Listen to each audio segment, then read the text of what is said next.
on est dans les outils qui sont intégrés à la gamme. Je vous propose qu'on avance sur un autre outil, ou plutôt sur deux autres outils, à savoir MBD et Inspection. Guillaume?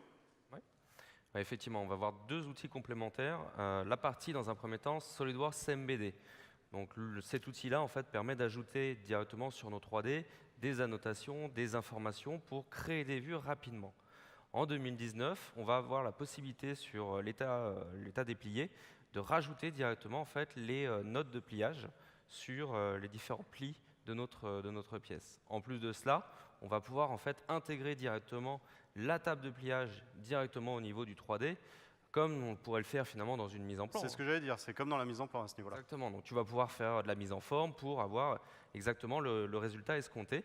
Et la force en fait, de SolidWorks MBD, c'est que tu vas pouvoir en fait, capturer à chaque fois ce résultat pour pouvoir en fait, après à chaque fois basculer d'une vue à une autre, dire bah, tiens j'ai besoin par exemple d'un visuel pour montrer les différentes fonctionnalités et mon visuel à l'état déplié pour cette pièce-ci. Après le résultat final, comment on l'exploite justement ces annotations? Le principe, c'est qu'une fois que tu as réalisé tes différentes vues, tu vas exporter automatiquement un fichier au format PDF 3D.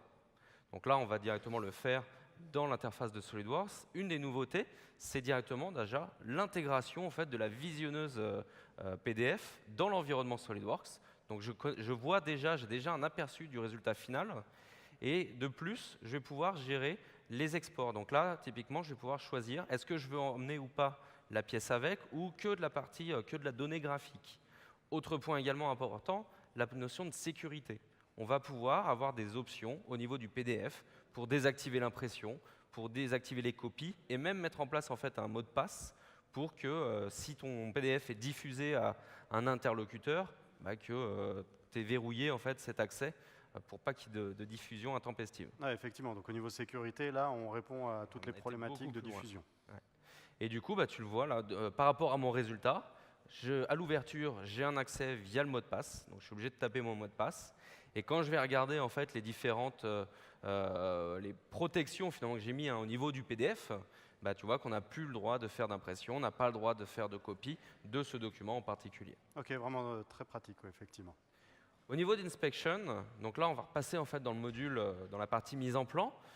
L'idée en fait du module d'Inspection, c'est de générer automatiquement des rapports de contrôle en s'appuyant alors soit sur la partie 3D, soit sur la partie 2D. Et l'idée c'est de récupérer automatiquement l'ensemble des informations qui sont déjà présentes en fait au niveau du plan. Jusqu'à présent, en fait, on pouvait, par rapport au rapport final, rajouter en fait, des propriétés dans notre modèle. Mais on était limité. On n'avait qu'une liste prédéfinie de propriétés disponibles. En 2019, tu vas avoir la possibilité de rajouter des propriétés complémentaires. Ça peut être le vérificateur. Et encore une fois, l'idée, c'est toujours de s'appuyer sur la donnée SolidWorks. Comme ça, on capitalise sur ce qu'on a déjà fait, on s'appuie dessus. Si ça évolue, ça se remettra à jour automatiquement au niveau de mon rapport. Et je vais pouvoir, pareil, si je veux une seconde propriété, notamment au niveau du matériau, bah, même chose, je récupère en fait la valeur calculée par SolidWorks directement dans mon rapport. Donc là, on va vraiment pouvoir personnaliser notre document comme on le souhaite. Beaucoup plus loin en termes de personnalisation. Et là encore, en termes de récupération d'informations au niveau de la mise en plan, en 2019, on peut récupérer aussi les informations issues de la table de perçage. En automatique? En automatique. Tu vas avoir, tu vois ici, le repérage en fait, des différentes caractéristiques. Et dans mon tableau, je vais retrouver l'ensemble en fait, des informations, la profondeur, le positionnement des différents éléments au niveau des caractéristiques qui sont récupérées. Comme tu le sais, dans SolidWorks Inspection, il y a deux modules. Il y a un module qui est directement intégré dans SolidWorks et il y a un module qui fonctionne de façon autonome pour des documents PDF, des documents CATIA, des documents Creo qu'on va pouvoir intégrer. Sauf qu'il y a des capacités complémentaires dans ce module. Donc là, en 2019, on a la possibilité désormais, dans l'interface SolidWorks, de pouvoir en fait dégrouper certaines caractéristiques pour pouvoir repérer plus précisément les informations. Donc là, typiquement, tu vois que j'ai deux trous taraudés sur mon modèle. Bah, je vais avoir une caractéristique pour chacun des trous.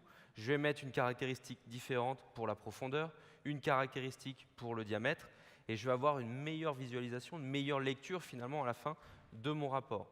Et chacune de ces caractéristiques est autonome. Si je veux mettre par exemple une valeur clé, je vais Ouais, c'est ce que pouvoir je vois la là, repérer effectivement, c'est que tu peux choisir la forme de chaque symbole. Exactement.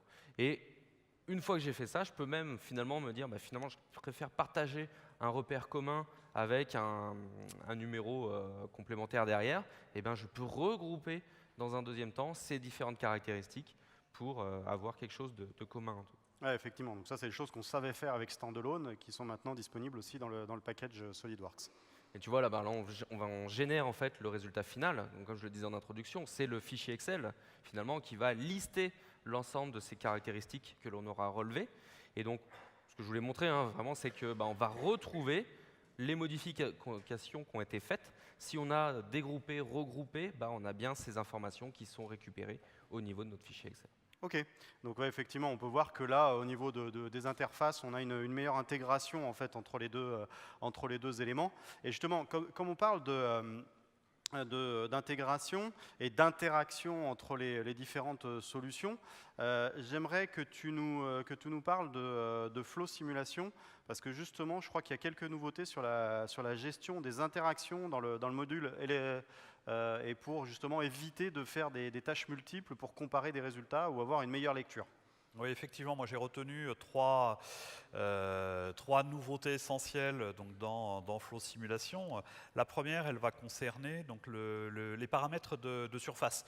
Jusqu'ici, il fallait, si on souhaitait afficher différents contours, plusieurs contours, définir physiquement plusieurs surfaces pour analyser ce qui se passait, par exemple ici, dans la section de ce collecteur.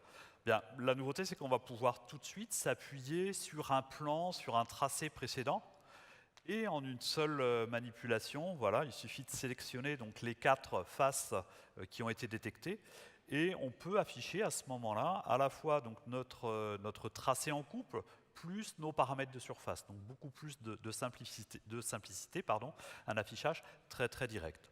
Vous voyez qu'on s'appuie ici donc, sur un plan de visualisation, et si on vient faire des modifications, on va garder la totale associativité entre nos paramètres de surface et le tracé en couple qui a été réalisé précédemment.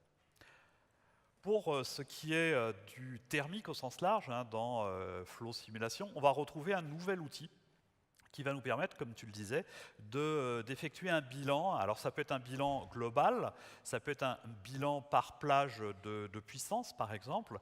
L'idée, c'est de vérifier l'interaction des composants. Si je sélectionne ici la carte mère, eh bien, je peux visualiser tout de suite tous les échanges de tous les composants qui sont en contact avec cette carte mère. Je peux aussi donc, exporter mes différents tracés très facilement, très très simplement. La dernière nouveauté donc, que j'ai retenue moi, au niveau de Flow Simulation concerne les surfaces semi-transparentes. C'est maintenant la possibilité d'analyser les flux au travers de ces surfaces semi-transparentes. Donc ici, par exemple, on va sélectionner donc, les flux rayonnants. Et puis, sur ces 4 faces semi-transparentes qui ont été sélectionnées, je vais pouvoir, à nouveau, sous la forme de paramètres de surface, donc, analyser ici le comportement de mon produit. Oui, effectivement, pardon. C'est des méthodes de visualisation qui sont vraiment beaucoup plus simples. Ça nous évite de jongler entre différentes méthodes pour comparer effectivement ces différents éléments. Donc on voit vraiment, moi j'ai beaucoup aimé là, sur l'interaction des composants, cette cartographie là, à ce niveau-là.